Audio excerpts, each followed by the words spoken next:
शिवं शिवं। नमस्कार, आप सबका हमारे चैनल श्रीमद् होम रेमेडीज पर स्वागत है। इस वीडियो में हम आपको बताएंगे कि पांडवों को नरक क्यों जाना पड़ा। सारे अच्छे कर्म करते थे, कोई पाप वगैरह तो उन्होंने किया नहीं था, युद्ध लड़े थे, वो तो धर्म होता है क्षत्रिय का, तो उन्होंने युद्ध किया, उसे ही पाप की गिनती में नहीं गिना जाएगा, क्योंकि भगवान श्री कृष्ण ने कहा है कि मारो सब, तो उसे भी हम पाप की गिनती में नहीं काउंट करेंगे। उल्टा स्वर्ग में जब ये जाते हैं तो वहाँ पे दुर्योधन स्वर्ग में मिलते हैं उनको, उन्हें स्वर्ग मिला, पर हमारा वीडियो का मुद्दा है कि भाई पांडवों को नरक में क्यों जाना पड़ा। तो चलिए हम आपको बताते हैं। आप सबको पता है कि युद्ध के बाद काफ़ी सालों राज्य करने के बाद पांडव हिमालय के रास्ते से स्वर्ग जा रहे थे, एक एक करके सब गिर गए। सिर्फ युधिष्ठिर जो थे वो सशरीर स्वर्ग में प्रवेश करते हैं। तो फिर वहाँ जाते हैं तो देखते हैं कि भाई दुर्योधन वहाँ पे है, तो नाराज हो जाते हैं। वो बोले दुर्योधन ने इतने सारे पाप किए और उसको स्वर्ग दे दिया गया।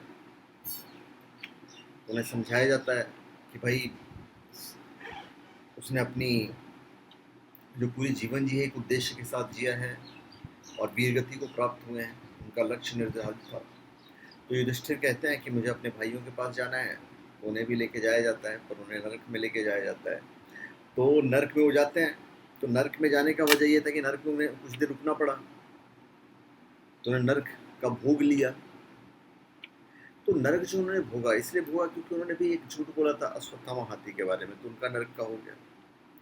द्रौपदी भी वहीं पे थी और बाकी सारे पांडव अर्जुन, नकुल, सहदेव और भीम वहीं पे थे। तो कहने का मतलब ये है कि जब नरक में उन्हें देखते हैं तो फिर वो पूछते हैं कि भाई इन्हें नरक में क्यों मिला, इन्हें नरक में क्यों भेजा गया। तो आप सब जानते हैं कि सर्वप्रथम द्रौपदी नीचे गिर गई थी और मृत्यु को प्राप्त की, और पांडवों को समझ में नहीं आ रहा था कि द्रौपदी नीचे क्यों गिरी, इसको तो हमारे साथ स्वर्ग में जाना था। तो भाई कहा जाता है कि द्रौपदी को नरक इसलिए मिला क्योंकि द्रौपदी का विवाह पांडवों से किया गया था, लेकिन द्रौपदी अर्जुन को अधिक प्रेम करती थी या केवल अर्जुन को ही पूर्णतः अपना पति मानती थी। और जब द्रौपदी को पता चला कि कर्ण भी इन्हीं का पुत्र है, कुंती का, तो कर्ण के लिए भी उनके मन में थोड़ा सा प्रेम जागृत हुआ, तो ये पाप हो गया। अब बचे सहदेव और नकुल। सहदेव को इसलिए नरक जाना पड़ा क्योंकि सहदेव को अपने विद्वान होने का बहुत घमंड था, और नकुल को घमंड था कि वो सबसे ज्यादा सुंदर है। अर्जुन को लगता था कि वो पूरा युद्ध जो है एक ही दिन में समाप्त कर देंगे, उन्हें अपने पराक्रम पर घमंड था। उन्हें कहा भी था कि एक ही दिन में शत्रुओं का नाश कर दूंगा, लेकिन वैसा नहीं कर पाए।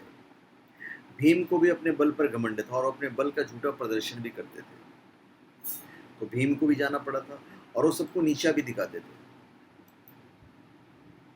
तो इसलिए चारों को, इनफैक्ट पांचों कह लीजिए इंक्लूडिंग द्रौपदी, इन सबको नरक में जाना पड़ा था। तो धन्यवाद, आप सबका हमारे चैनल पर स्वागत है। आप हमारे चैनल पर सब्सक्राइब करें और अपने कमेंट दीजिए। धन्यवाद।